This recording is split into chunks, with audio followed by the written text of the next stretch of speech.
The U.S. launches airstrikes in Afghanistan, targeting a key figure in recent attacks and avenging the 13 service members killed. He was trying to do the right thing. A 72-year-old man shot and killed outside his home. Police say he was interrupting a crime, and his children are at a loss. Not being able to call him right now is probably the hardest thing for me.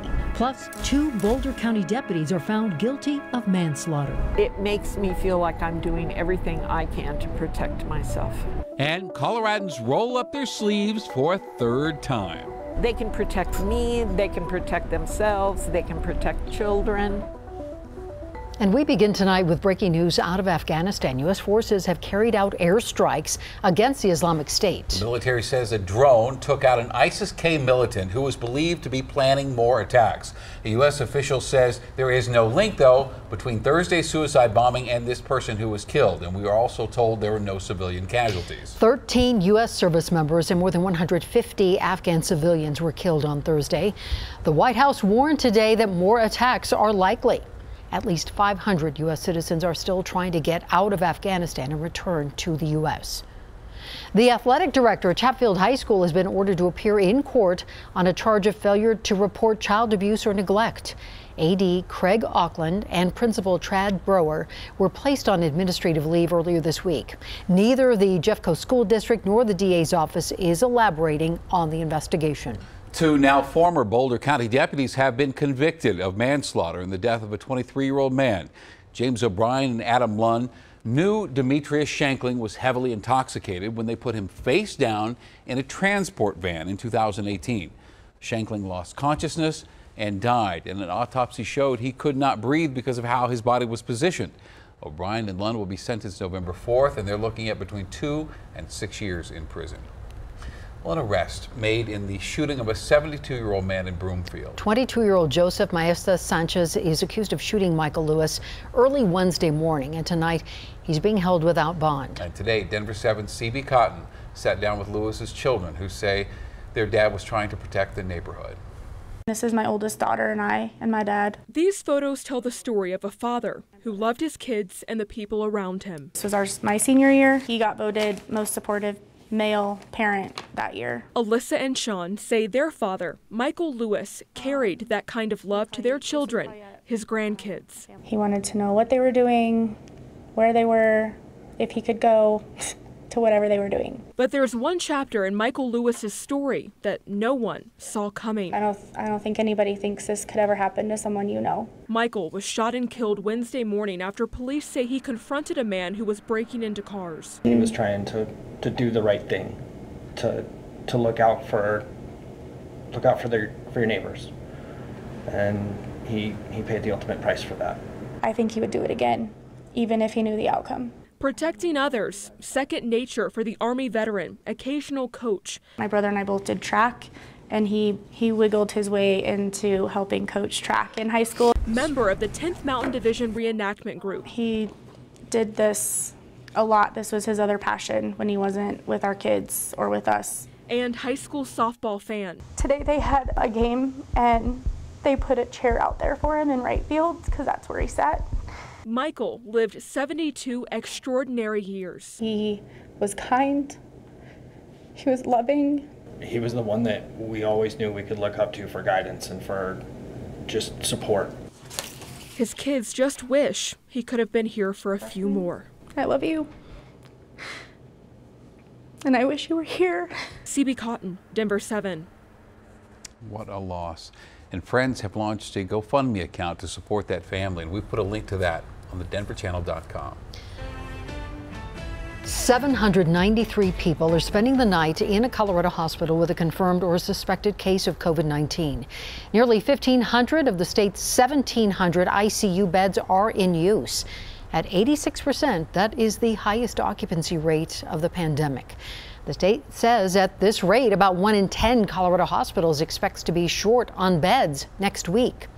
So with beds filling up, Colorado hospitals are reactivating Tier 1 of the Combined Hospital Transfer Center. This allows hospitals to transfer patients to other facilities that have more capacity. Hospitals previously used this system between last November and this past February. A CDC study released earlier this week said that unvaccinated people are 29 times more likely to be hospitalized with COVID. And taking a look now at the vaccination process here in Colorado, 67% of all eligible people are fully immunized. 74% have gotten at least one dose. And vaccinated Coloradans will soon be rolling up their sleeves again. People who got their second shot 8 months ago become eligible for a third on September 20th. Immune-compromised people are already getting that extra dose. Denver7's Addie Guajardo spoke with a transplant recipient who received her shot today.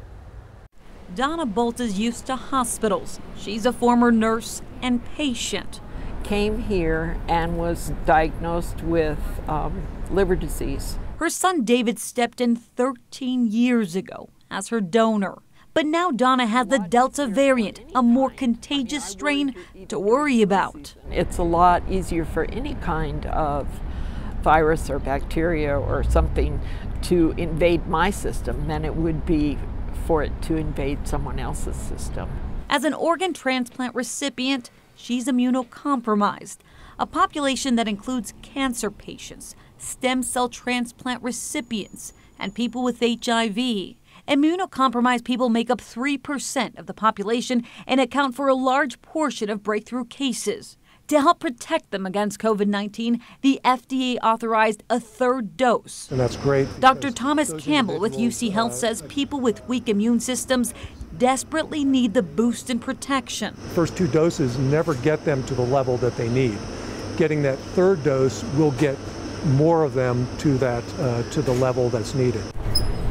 UC Health started rolling out the third shot for people who fall into the first two vaccine phases. Donna? Yes. All right. And Donna signed up right away. She walked right into UC Health, and within minutes, For your little poke? the Pfizer vaccine went right in. How are you feeling? About the same way I felt when I walked in the door, just fine. The extra protection, adding a pep in her step. It makes me feel like I'm doing everything I can to protect myself. Addie Guajardo, Denver7. And just to be clear here, there is a difference between an additional vaccine dose and a booster dose. Going in depth here, according to the CDC, an additional dose is given to people who are moderately or severely immunocompromised and who did not build up enough protection after they were initially vaccinated. When it comes to a booster, the CDC says that refers to another dose of a vaccine given to someone who built enough protection after vaccination, but that protection lessened over time. So how many Coloradans have received a third dose so far? Well, Denver7 asked the state, who said more than 22,700 people have gotten their third dose.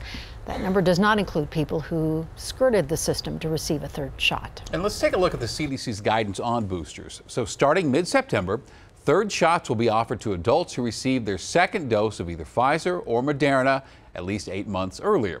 Those who received the Johnson & Johnson will likely need boosters too, but guidance on that is expected not until the next few weeks or so. And President Biden also suggested today there are discussions of offering boosters as early as 5 months after the second dose. Tonight, though, again, the official policy is 8 months. And COVID cases are rising among younger Coloradans. The state says people under the age of 19 made up 27% of cases this week. And Children's Hospital Colorado tells Denver7 they are seeing more COVID patients there. They say pediatric ICU beds are 60% above normal, and COVID is a large contributor. Another case of COVID-19 reported at STEM School Highlands Ranch. This time, it's a staff member. In a letter to parents, the school said the speech pathologist had tested positive and that anyone who saw him on Tuesday could have been exposed to the virus. Multiple STEM students have contracted COVID. First through sixth grade is currently being taught online. Another Colorado school district is issuing a mask mandate for students. The Greeley-Evans District 6 School Board passed a motion this evening, and it requires masks for all students, staff, and visitors at pre-K through 8th grade schools starting on Monday. The board says they hope the change will keep students out of quarantine and in the classroom. Cherry Creek Schools expanding its mask mandate to older grades starting Monday. Cherry Creek students in 7th and 8th now will need to mask up. The superintendent says the district has not seen significant spread, but that community spread is the reason for this decision. CCSD was already requiring masks for students in pre-K through 6th grade. And Denver is offering help now to renters facing eviction. Last night, the Supreme Court rejected the nationwide eviction moratorium, leaving millions of people in jeopardy of being kicked out of their homes. The Denver Department of Housing Stability is offering rent and utility assistance to households that meet these income guidelines. The department's also working with nonprofits to provide some legal help. And while millions of renters fear eviction, landlords have a side of the story too. Landlords we spoke with today say they're willing to work with renters who are behind on payments, but they also add they also have to make a living here.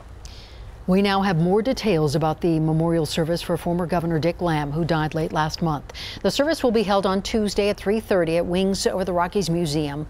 It is open to the public with masks required.